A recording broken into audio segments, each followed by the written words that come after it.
publisher.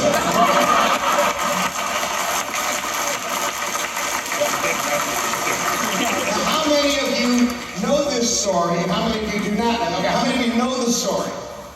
Okay, so they'll verify that I'm not making it up. For those of you who don't know the story, this is absolutely gospel truth. I had a book published by Signet Books, New American Library. It was a book called, I think it was Ellison Wonderland. It was an early collection, not bad stuff.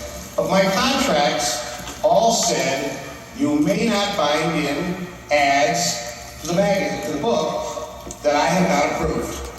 Well, in those days, and for a period until readers got very fed up with it, they were binding in cigarette ads, stiff cardboard cigarette ads, right in the middle of the book. And to get it out, you had to break the spine of your book, and it was not good. Well, they published Ellison Wonderland with cigarette ads in it. So I called my poor editor, Olga Vazeris, and I said, the sweetest woman in the world, and I said, Olga, they've reached my contract. I want the books back, and I want these things pulped, and I want them pulped now. And she says, oh God, I can't do that. Blah, blah, blah. Everybody was just, I was only in the pastry cone. I didn't know what they were doing over there. I thought maybe they were roasting chickens in those other pizzas, perhaps, conservative, orthodox, and reformed pizzas. I don't know. Nobody can do anything. It's a headless snake. And if you allow yourself to be discouraged by this at any point, you get just what you deserve, which is to be a victim. And I have never been a victim. So I said, okay, Olga, I want you to pass this along to whomever, and they got a week to get back to me. Well, a week goes by, and I don't hear from anybody. So I call Olga again, and I say, what's up? Well, I said, right. I said, and now I'm like Parker in Richard Stark novel. I said, somebody owes me money, and if it ain't gonna be Mal, who's Mal's boss? And she names some guy or some woman. I say, fine. So I now move up the ladder to the editor-in-chief. And I get in touch with the editor-in-chief. And after getting through to her finally, after days of trying, she says, well, have your agent contact me. And I said, fine. So my agent, who at the time was Robert Mills contacted her. He said, this is what you've done wrong. Take a look at the book. Get back to us immediately. Well, another 2 weeks go by, and they figure if they ignore you long enough, you'll go away. I don't know about you, but when you call somebody about something you're pissed off about, and they never call you back, they gotta have fucking background for brains not to understand that this is not gonna mollify you or drive you away. All it's gonna do is infuriate you. Drive you fucking crazy to the point of such madness you will do anything. Well, this is what it is like with me. You don't return my phone call, I'm gonna get you. I'm gonna get you. So, I now move up to her boss, who is the head of New American Library, Signet Books, which is affiliated this time with, I don't know, Random House or whoever the fuck it was. And I start calling him. And he doesn't want to be bothered by this. I'm beneath notice. I'm this crawling gnat who had a little paperback. Why are you bothering me? And I'm telling them that it's going to get worse. I then have an attorney send a letter. You'll notice I'm going through channels. Call my editor, call the editor-in-chief, call the publisher. All of them are too busy being big hotshots to take care of anything. They do not understand that even the smallest gnat can crawl up your ass and eat your innards. They don't get that. They are too imbued with their own ego madness, their hubris. You are beneath contempt. So the attorney sends a letter. They ignore the attorney's letter. And I say, okay, channels ain't working. Now we go commando. Now we go commando. They have filed this off now onto a guy named Ezra Eisen. Ezra Eisen is in the hierarchy. Ezra Eisen is the comptroller. In these corporations, the comptroller holds the purse strings. You want something done? You get the comptroller. That's what you got to figure out. Who is the person who can be most unsettled? If you're going to sue in small claims court, You don't name the clerk, you name the president of the corporation. And they have to go to court. If they don't, they forfeit and you win. That's why I've won many things against publishers, because I take them to small claims court out in Azusa in the middle of September at 6 o'clock in the morning. And they're not going to fly out from New York, and so they lose. And I get a judgment against them. They say, well, he's got a judgment in California, he's not going to get us here in New York, until I turn it over to the collection agency. Then the collection agency goes to the guy's fucking house and grabs his kid on the way to the private school, protects him, holds the kid in a goddamn motel out on the Jersey Turnpike for 6 weeks. And then you pay me. I'll do anything. Nobody fucks with me. So, Ezra Eisen sends word to Olga Mazaris, essentially, tell him to go piss off. Oh, wrong move. First thing I do is I start sending him truly insulting letters, all of them on Donny Osmond's station. That was the first thing. One of the great lessons I learned is when you're fighting a war. During World War I, they had a gun, a cannon, a railway cannon called the Big Bertha. The Big Bertha could shoot for 200 miles and kill total strangers in Lithuania, and they didn't care. But when you start a war, you start small. You gradually get worse and worse and worse. You don't bring out the Big Bertha first thing. So I sent him the letters on Donny Osmond's stationery, about 3 a day for about 2 weeks. Now all of a sudden he's calling me and saying, what are you doing? What are you doing? I say, I want my rights reverted, I want them to pulp the book. They're not going to do that. I said, oh, yeah, they'll do that, trust me. Trust me, no, it's going to cost me my job. I said, oh God, I've made it very clear in every one of these letters, some of which were in rhyme, that you have nothing to do with this, and they know that. Well, that didn't get much of a thing out of it. So now I went to the next phase, and I can't remember what the next phase was, but it was before I got to the assassin. I did something else. My memory is foggy on this, but I did something else. And also the bricks. No. Was it the bricks first? Yeah, the bricks came first. In those days, you could send a letter. You could send a letter or anything through the mail with no postage on it. And it had to be delivered. They had to make postage on the other end. And this is about 1975. I started sending bricks to this motherfucker. And had my friends sending bricks from all over the country. Piers Anthony was sending bricks from Florida. And Steve Waldrop was sending bricks from Texas. And they all were addressed to Ezra Eisen. And I sent him this note that said, Dear Mr. Eisen, and it was unsigned, of course. Dear Mr. Eisen, kindly use these bricks to build the shithouse you're going to be in if you don't give Ellison his rights back. Well, he must have gotten over 200 bricks, for which he had to pay postage. And we're talking here, it wasn't as expensive as this now, but 200 bricks was and they had no place to put the goddamn things. They didn't know whether. So then, Olga Mazaris called me again. And she said, what are you doing? What are you doing? This is a man with a heart condition. This is a man 65 years old. He's like, I'm throwing the corporation. You can't do this. The man is going to die. I said, I understand.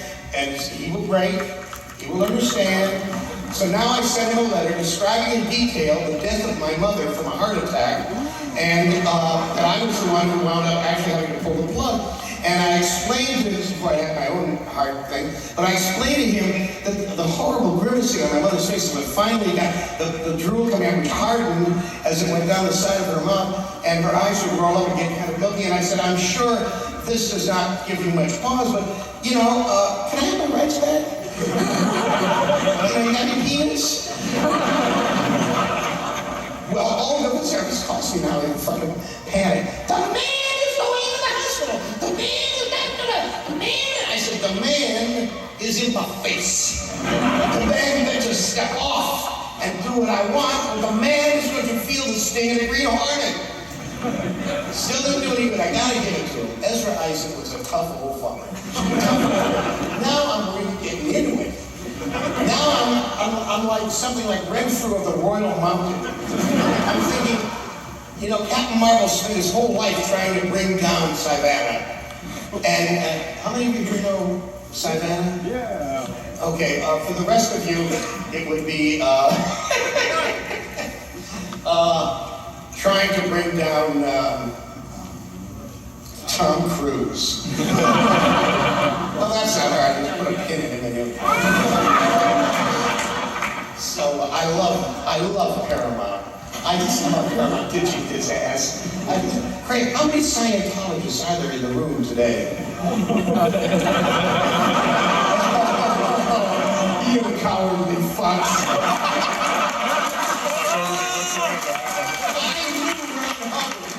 I knew Ron Hubbard. Ron and I were pals. That's the only reason the Scientologists don't come after me. Because Ron left work. Leave Ellison alone.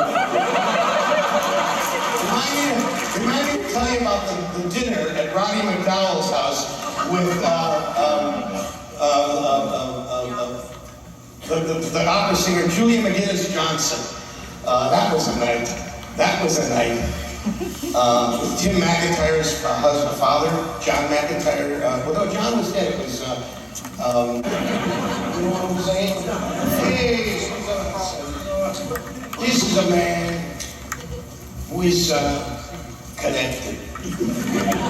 Who hates the connection. Big time. And I said to him, you got somebody on the payroll. I don't want anybody whacked. I don't want anybody kneecapped. I just want to scare the shit out of somebody. You got someone like that?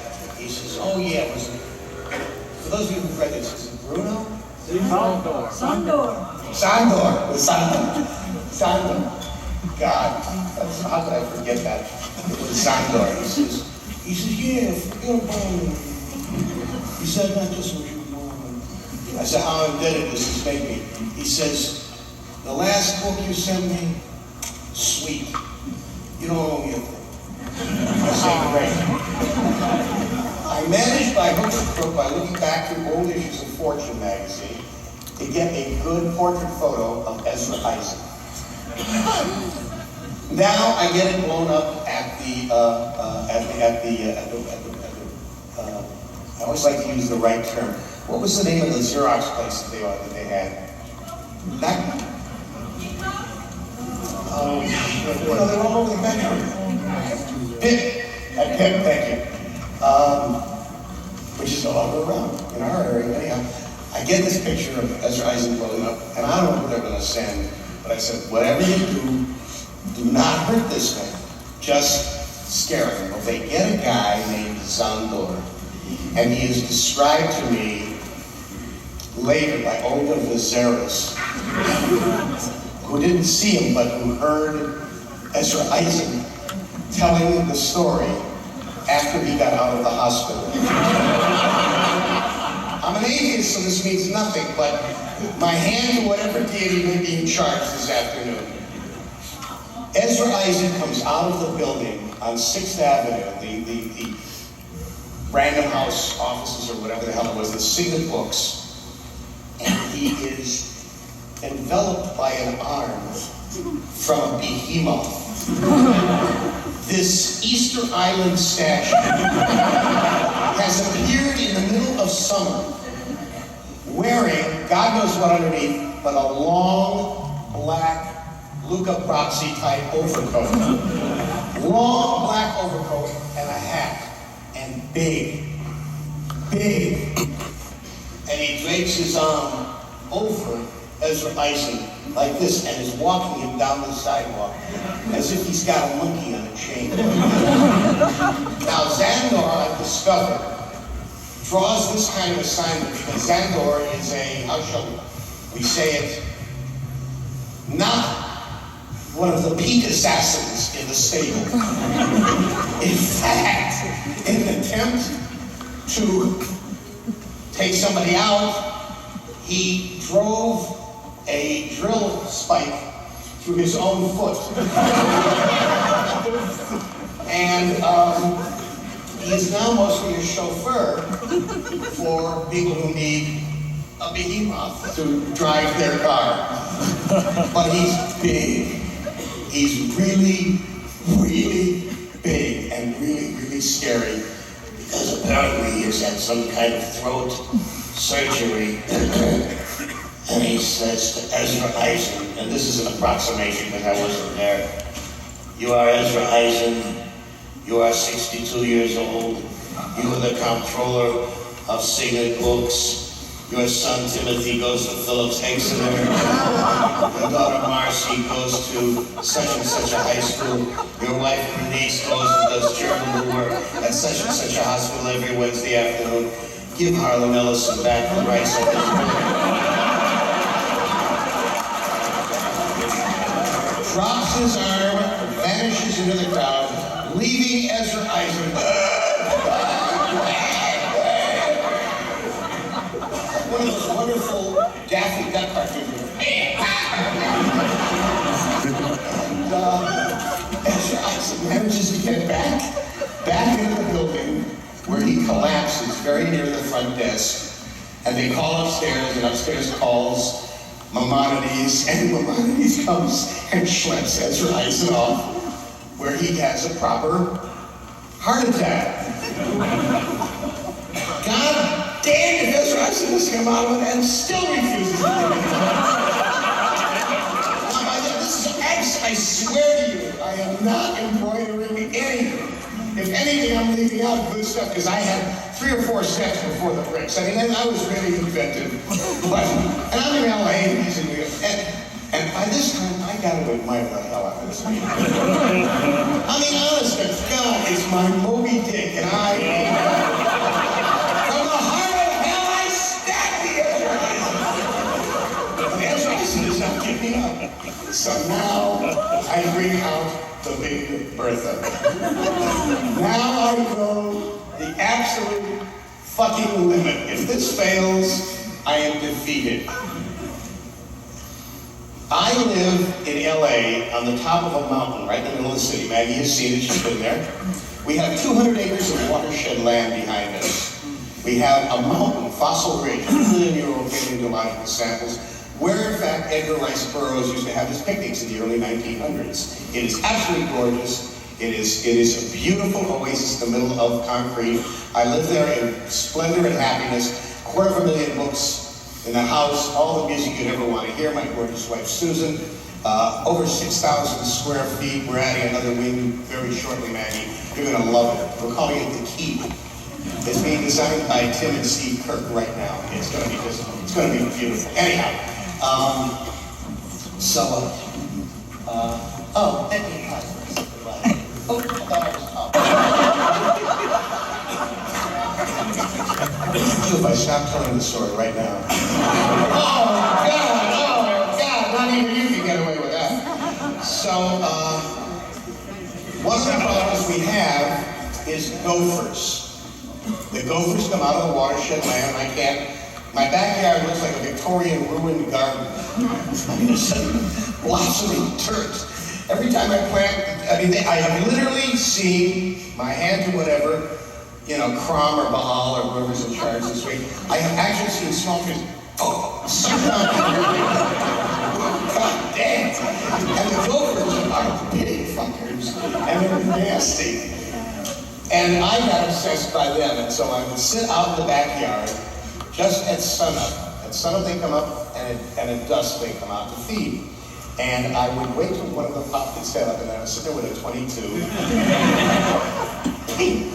And I would take the sucker out. Well, I killed this gopher. Got him right between the eyes.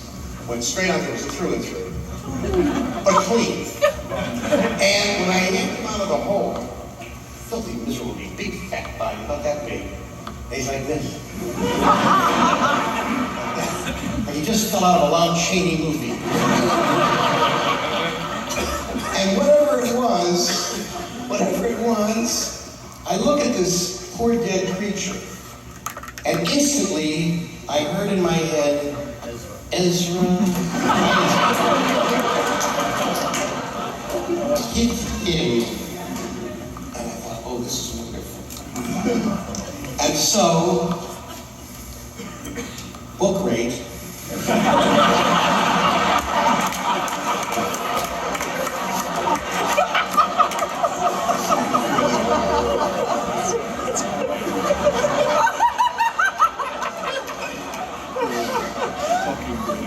Hello, can you sing?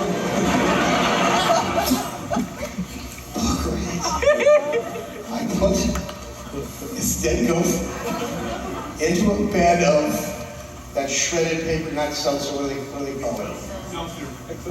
Excelsior.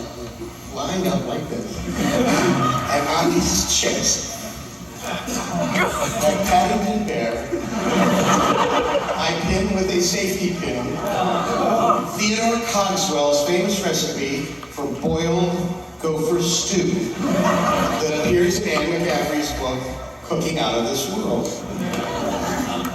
And I close it up, and I put postage on it, and I mail it, book rate, 4th class mail, which is slower than catalogs,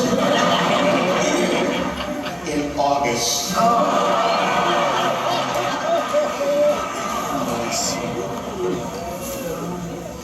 Well, they tell me that by the time it hit the Chicago shunting station, it was high. High, folks, it was high. Well, the reports I got, mostly from Olga Lazaris, who was in tears and absolutely hysterical, was that they had to shut down the mail. It was there over a weekend.